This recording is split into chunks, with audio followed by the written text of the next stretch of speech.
এবার ধানমন্ডি ৩২ নম্বরে নিষিদ্ধ সংগঠন ছাত্রলীগের ঝটিকা মিছিল, ব্যানার প্ল্যাকার্ড হাতে বিভিন্ন স্লোগান, পুলিশের উপস্থিতি টের পেয়েই সটকে পড়েন নেতাকর্মীরা। সরকারি চাকুরিজীবীদের জন্য বড় সুখবর, নবম জাতীয় পে স্কেলে বাড়ছে বৈশাখী, টিফিন ও শিক্ষা ভাতা, ৩ ধাপে বাস্তবায়নের পরিকল্পনায় সরকার। নানা অভিযোগের মুখে থাকছে না পুলিশের জঙ্গি বিরোধী ইউনিট, সিটিটিসি এটিইউকে একীভূত করার সিদ্ধান্ত, শীঘ্রই আসতে পারে নির্দেশনা। এবার নজরদারিতে ৫০,০০০ পুলিশ সদস্য, আওয়ামী লীগের আমলে নিয়োগপ্রাপ্তদের বিষয়ে চলছে তদন্ত, পুলিশ সদর দপ্তরকে স্বরাষ্ট্র মন্ত্রণালয়ের আনুষ্ঠানিক নির্দেশনা। ভ্যাপসা গরমের মধ্যে সুখবর দিল আবহাওয়া অফিস, ৫ জেলায় হতে পারে বজ্র বৃষ্টি, সংশ্লিষ্ট নদী বন্দরগুলোতে ১ নম্বর সতর্কতা সংকেত জারি। ফের প্রকাশ্যে নিষিদ্ধ ঘোষিত সংগঠন ছাত্রলীগের কর্মসূচি। এবার রাজধানীর ৩২ নম্বরে ঝটিকা মিছিল করে নিষিদ্ধ ঘোষিত সংগঠনটির নেতাকর্মীরা। এ সময় বিভিন্ন স্লোগান দিতে দেখা যায় তাদের। সোমবার সকালে রাজধানীর ৩২ নম্বর এলাকায় জড়ো হয় তারা। এ সময় বিভিন্ন দাবি সংবলিত দলীয় ব্যানার প্ল্যাকার্ড হাতে স্লোগান দিতে দেখা যায় তাদের। প্রত্যক্ষদর্শীরা জানান, ধানমন্ডি ৩২ নম্বর এলাকায় ছাত্রলীগের ১০ থেকে ১২ জন নেতাকর্মী মিছিলে অংশ নেয়। খুবই অল্প সময়ের মধ্যে মিছিলটি শেষ করেই সরে পড়ে তারা। এ বিষয়ে ধানমন্ডি থানার ওসি মোহাম্মদ সাইফুল ইসলাম জানান, সকালে একটি বাসে করে ধানমন্ডি ৩২ নম্বরে আসে নিষিদ্ধ ঘোষিত সংগঠনের কয়েকজন নেতাকর্মী। এ সময় ব্যানার পোস্টার নিয়ে ঝটিকা মিছিলের চেষ্টা করে তারা। পরে খবর পেয়ে তাৎক্ষণিক ঘটনাস্থলে যায় পুলিশের একটি ইউনিট। এ সময় ছত্রভঙ্গ হয়ে ব্যানার পোস্টার ফেলেই বাসে উঠে পালিয়ে যায় তারা। এই ঘটনায় কাউকে আটক করা সম্ভব হয়নি, তবে ব্যানার প্ল্যাকার্ডগুলো জব্দ করেছে পুলিশ। এর আগে গেল ২ মে ভোরে ঢাকা বিশ্ববিদ্যালয় এলাকা ও কুড়িলে ঝটিকা মিছিল করতে দেখা যায় নিষিদ্ধ ঘোষিত সংগঠনের নেতাকর্মীদের। এ সময় শুধু ঢাবি ক্যাম্পাস এলাকা থেকে ছাত্রলীগের ২ নেতাকে গ্রেপ্তার করে পুলিশ। সরকারি চাকরিজীবী ও পেনশনভোগীদের জন্য সুখবর নিয়ে আসছে নবম জাতীয় পে স্কেল। প্রাথমিক সুপারিশে বেতন বৃদ্ধির পাশাপাশি বৈশাখী ভাতা, টিফিন ভাতা ও শিক্ষা ভাতা উল্লেখযোগ্য হারে বাড়ানোর প্রস্তাব করা হয়েছে। একই সঙ্গে আগামী ২০২৬-২৭ অর্থ বছরের বাজেটে আংশিক বাস্তবায়নের জন্য প্রায় ৩৫,০০০ কোটি টাকা বরাদ্দ রাখার পরিকল্পনা করছে সরকার। জানা গেছে, দেশের বর্তমান অর্থনৈতিক পরিস্থিতি বিবেচনায় নতুন পে স্কেল একবারে বাস্তবায়নের পরিবর্তে ধাপে ধাপে কার্যকর করার পরিকল্পনা নেওয়া হচ্ছে। পূর্ণাঙ্গ বাস্তবায়নের জন্য অতিরিক্ত প্রায় ১,৬০,০০০ কোটি টাকা প্রয়োজন হতে পারে বলে সরকারি হিসাবে জানা গেছে। তাই ২০২৮-২৯ অর্থ বছরের আগে পুরো পে স্কেল কার্যকর হওয়ার সম্ভাবনা কম। নতুন বেতন কাঠামোর প্রস্তাবে সরকারি কর্মকর্তা কর্মচারীদের জন্য ৩টি বিশেষ ভাতা বাড়ানোর সুপারিশ করা হয়েছে। এর মধ্যে বর্তমানে মূল বেতনের ২০% হিসেবে দেয়া বৈশাখী ভাতা বাড়িয়ে ৫০% করার প্রস্তাব করা হয়েছে। এছাড়া ১১ থেকে ২০তম গ্রেডের কর্মচারীদের টিফিন ভাতা ২০০ টাকা থেকে বাড়িয়ে ১,০০০ টাকা করার সুপারিশ করা হয়েছে।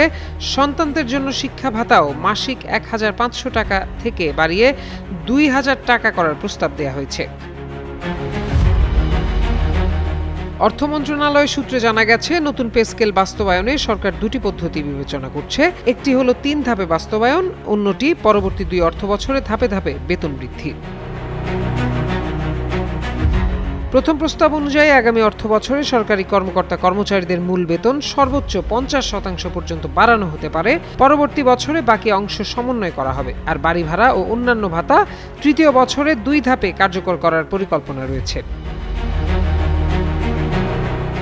এ বিষয়ে মূল্যস্ফীতি, রাজস্ব আয় এবং সামগ্রিক আর্থিক সক্ষমতা পর্যালোচনার জন্য মন্ত্রিপরিষদের সচিবের নেতৃত্বে একটি কমিটি গঠন করা হয়েছে। কমিটি চূড়ান্ত সুপারিশ দিলে তা প্রধানমন্ত্রীর সঙ্গে বৈঠকের পর অনুমোদনের জন্য উপস্থাপন করা হবে। এর আগে ২০১৫ সালে অষ্টম জাতীয় পে স্কেল ২ ধাপে বাস্তবায়ন করা হয়েছিল। প্রত্যয় দাস, যুগান্তর নিউজ। পরিবর্তন আসছে বাংলাদেশ পুলিশের 2টি ইউনিটে। থাকছে না জঙ্গিবাদ ও উগ্রবাদ দমনে গঠিত ঢাকা মহানগর পুলিশের counter terrorism and transnational crime unit ও অ্যান্টি টেরোরিজম ইউনিট। এই 2 ইউনিটকে একীভূত করে নতুন একটি ইউনিট করার নীতিগত সিদ্ধান্ত নিয়েছে পুলিশ সদর দপ্তর ও স্বরাষ্ট্র মন্ত্রণালয়। নতুন এই ইউনিটের নাম ঠিক করা হচ্ছে স্পেশাল সিকিউরিটি ইউনিট। এর প্রধান হবেন একজন অতিরিক্ত আইজিপি। পুলিশ সদর দপ্তর এই বিষয়ে শিগগিরই নির্দেশনা দেবে। এমন তথ্য দিয়ে সোমবার একটি প্রতিবেদন প্রকাশ করে দৈনিক আজকের পত্রিকা। ওই প্রতিবেদনে পুলিশ সদর দপ্তর ও স্বরাষ্ট্র মন্ত্রণালয়ের সূত্রে বলা হয়, ক্ষমতাচ্যুত আওয়ামী লীগ সরকারের আমলে সিটিডিসি ও এটিইউ গঠন করা হয়েছিল। সে সময় জঙ্গিবাদ ও উগ্রবাদ দমনের নামে বিভিন্ন বিতর্কিত কার্যক্রম চালানো হয়। সিটিডিসি ও এটিইউর কার্যক্রমও প্রশ্নবিদ্ধ হয়। এ দুটি ইউনিটের বিরুদ্ধে অনেককে গোপন বন্দিশালায় আটক রাখারও অভিযোগ আছে। এসব কারণে বর্তমান সরকার এ দুটি ইউনিটকে একীভূত করে নতুন একটি ইউনিট করার উদ্যোগ নিয়েছে। পুলিশ সদর দপ্তর নতুন ইউনিটের জন্য সব কার্যক্রম সম্পন্ন করেছে। সূত্র আরও জানায়, নতুন ইউনিটের প্রধান কার্যালয় হিসেবে মিন্টু রোডের ডিএমপির গোয়েন্দা বিভাগের চত্বরে সিটিডিসির ভবনটি ব্যবহারের প্রস্তাব করা হয়েছে। এটিইউর নিজস্ব কোনো ভবন নেই, তাই প্রস্তাবিত নতুন ইউনিটের কার্যক্রম সিটিডিসি ভবন এবং আগারগাঁওয়ের নবনির্মিত ভবনে স্থানান্তরিত হবে। জানতে চাইলে পুলিশ সদর দপ্তরের অতিরিক্ত আইজিপি খন্দকার রফিকুল ইসলাম গণমাধ্যমকে বলেন, সিটিডিসি ও এটিইউ একীভূত করার একটি আলোচনা বিভিন্ন সময় এসেছে। এ দুটি ইউনিটের কাজের ধরন একই, তাই কখনো কখনো কেউ কেউ প্রস্তাব দিয়েছেন সিটিডিসিকে এটিইউর অধীনে আনা যায়, সেটা আলোচনায় আছে। এ বিষয়ে অন্তর্বর্তী সরকারের করা গুম সংক্রান্ত কমিশনের সদস্য ও মানবাধিকার কর্মী নূর খান লিটন গণমাধ্যমকে জানায়, এসব ইউনিট আগেই বন্ধ করতে পরামর্শ দেওয়া হয়েছিল। এসব ইউনিটের যেসব সদস্য অপরাধের সঙ্গে জড়িত তাদের বিচারের আওতায় এনে এই ইউনিট বন্ধ করে দেওয়া উচিত। অপরাধ দমনের জন্য নতুন বিশেষ কোনো ইউনিট করার দরকার নেই বলেও মনে করেন তিনি। তামজিদ মির্জা, যুগান্তর নিউজ। ক্ষমতাচ্যুত আওয়ামী লীগ সরকারের আমলে পুলিশ বাহিনীতে ট্রেনি রিক্রুট কনস্টেবল টিআরসি হিসেবে নিয়োগ পাওয়া অন্তত 50,000 জনের বিষয়ে তদন্ত চলছে। পুলিশের গোয়েন্দারা তাদের বাড়িতে বাড়িতে গিয়ে তদন্ত করছেন। এসব নিয়োগ নিয়ে অভিযোগ ও প্রশ্ন ওঠায় বাহিনীতে অভ্যন্তরীণেই তদন্ত চলছে। সংশ্লিষ্ট সূত্র বলছে, তদন্তে পুলিশের এই অর্ধলক্ষ সদস্য নিয়োগ প্রক্রিয়া আওয়ামী লীগের রাজনীতির সঙ্গে সংশ্লিষ্টতা এমনকি স্থায়ী ঠিকানার সত্যতা যাচাই করা হচ্ছে। তদন্তে নিয়োগ প্রক্রিয়ায় অনিয়ম, ভুয়া ঠিকানা ব্যবহার ও দুর্নীতি সংশ্লিষ্টতা পাওয়া গেলে সংশ্লিষ্টদের বিরুদ্ধে প্রশাসনিক ব্যবস্থা নেবে সরকার।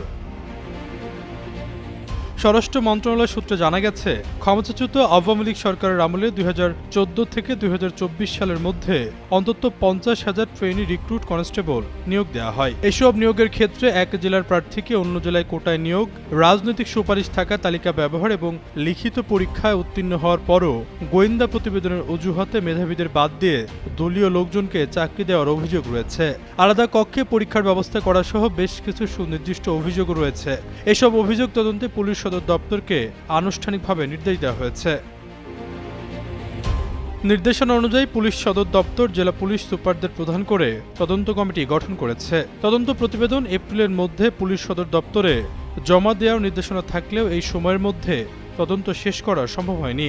জেলা থেকে থানা পর্যায়ে পাঠানো এই সংক্রান্ত চিঠিতে মূলত 4টি বিষয়ে তদন্ত করতে বলা হয়েছে। এর মধ্যে রয়েছে নিয়োগপ্রাপ্ত ট্রেনি রিক্রুট কনস্টেবলরা ভুয়া স্থায়ী ঠিকানা ব্যবহার করে চাকরি পেয়েছে কিনা, অন্য জেলার প্রার্থীকে জমি কেনার ভিত্তিতে স্থানীয় বাসিন্দা হিসেবে দেখানো হয়েছে কিনা, কিংবা অর্থের বিনিময়ে বিশেষ কক্ষে পরীক্ষা নেওয়ার মতো অনিয়ম হয়েছে কিনা। একই সঙ্গে রাজনৈতিক পরিচয়ের ভিত্তিতে কাউকে অযোগ্য ঘোষণা বা অগ্রাধিকার দেওয়া হয়েছিল কিনা তাও খতিয়ে দেখার নির্দেশ দেওয়া হয়েছে। এ বিষয়ে পুলিশের মহাপরিদর্শক মোহাম্মদ আলী হোসেন ফকির বলেন, বিগত 10 বছরের পুলিশের নিয়োগে বিভিন্ন পর্যায়ে জালিয়াতির ঘটনা ঘটেছে। স্বরাষ্ট্র মন্ত্রণালয়ের নির্দেশে বিষয়গুলো তদন্তে পাঠানো হয়েছে। আশরাফুল ইসলাম, যুগান্তর নিউজ। দেশের অভ্যন্তরীণ 5টি অঞ্চলের উপর দিয়ে দুপুরের মধ্যে অস্থায়ীভাবে দমকা অথবা ঝোড়ো হাওয়া সহ বৃষ্টি বা বজ্র বৃষ্টির পূর্বাভাস দিয়েছে বাংলাদেশ আবহাওয়া অধিদপ্তর। সোমবার ভোর 5টা থেকে দুপুর 1টা পর্যন্ত দেশের অভ্যন্তরীণ নদী বন্দর সমূহের জন্য দেয়া এক পূর্বাভাসে এই তথ্য জানানো হয়। আবহাওয়া অফিসের বিজ্ঞপ্তিতে বলা হয়েছে, বরিশাল, পটুয়াখালী, নোয়াখালী, চট্টগ্রাম এবং কক্সবাজার অঞ্চল সমূহের ওপর দিয়ে পশ্চিম বা উত্তর পশ্চিম দিক থেকে ঘন্টায় 45 থেকে 60 কিলোমিটার বেগে অস্থায়ীভাবে দমকা অথবা ঝোড়ো হাওয়া বয়ে যেতে পারে। সেই সঙ্গে এসব এলাকায় বৃষ্টি অথবা বজ্র বৃষ্টি হতে পারে। ঝোড়ো হাওয়ার আশঙ্কায় উল্লিখিত এলাকার নদী বন্দর সমূহে সতর্কতামূলক ব্যবস্থা গ্রহণের নির্দেশনা দেওয়া হয়েছে। এসব এলাকার নদী বন্দরগুলোকে 1 নম্বর সতর্ক সংকেত দেখাতে বলা হয়েছে। নৌযানগুলোকে সতর্ক থাকার পরামর্শ দিয়েছে আবহাওয়া অধিদপ্তর। তবে দেশের অন্যান্য অঞ্চলের জন্য বড় ধরনের কোনো ঝড়ের পূর্বাভাস এই মুহূর্তে নেই।